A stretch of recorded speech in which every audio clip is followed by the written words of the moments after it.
शेतकरी मित्रांनो, तुम्ही इथं बघू शकता की ह्या 6 साऱ्यांची जास्त वाढ झालेली आहे आणि इकडे बघू शकता तुम्ही याची वाढ कमी झालेली आहे आणि हा ऊस मध्ये त्याचे डोळे बरेचसे गेलेले आहे. तर याचं कारण असं आहे की बराचसा आपण याच्यानंतर अभ्यास केला तर त्याच्यानंतर लक्षात आलं की इथं आपण सर्वात महत्त्वाचं आहे की आधी ऊसाची लागवड करताना ज्यावेळेस आपण 12 महिन्याच्या व्हरायट्या करतो तर त्यावेळेस सर्वात महत्त्वाची काळजी घेतली पाहिजे.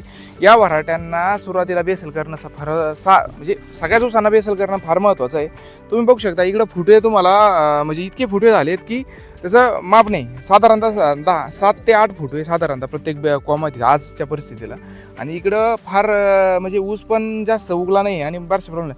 ते सर्वात महत्त्वाचं कारण असं की इथं आपण काय केलं होतं की ज्या दिवशी ऊस आपण लावला होता तर त्या दिवशी त्याच दिवशी पाणी दिलं होतं. याला 2 दिवसांनी लाईटचा प्रॉब्लेम असेल, 2 दिवसांनी पाणी गेल्यानंतर आपण त्याला लाईट नसल्यामुळे 2 दिवसांनी पाणी दिलं. तर इतका फरक झाला आहे की याची वाढ आणि याची वाढ याच्यावरून लक्षात आलं की ज्या 12 महिन्याच्या व्हरायटी त्यांना पाण्याचा ताण अजिबात सहन होत नाही सुरुवातीच्या स्टेजला. तर जेव्हा तुम्ही 12 महिन्याच्या व्हरायट्या करता तर त्याला लगेच पाणी दिलं पाहिजे आणि त्याच्याबरोबर बेसल टाकला पाहिजे. तुमचा फुटवा व्यवस्थित होतो आणि त्याची वाढ पण व्यवस्थित होते. इथं लाईव्ह तुम्हाला दिसतंय दोन्हीकडं डिफरन्स. इकडं फक्त 2 दिवस 1 दिवसमध्ये पाण्याचा गॅप पडला तर त्याच्यानंतर असा डिफरन्स झाला आणि इकडं तुम्ही बघू शकता ज्या दिवशी टिपर दाबली त्या दिवशीच या 6 साऱ्यांना पाणी बसलं होतं. आणि सर्वात महत्त्वाचं म्हणजे एक पण कोंब इथून तिथून गेला नाही.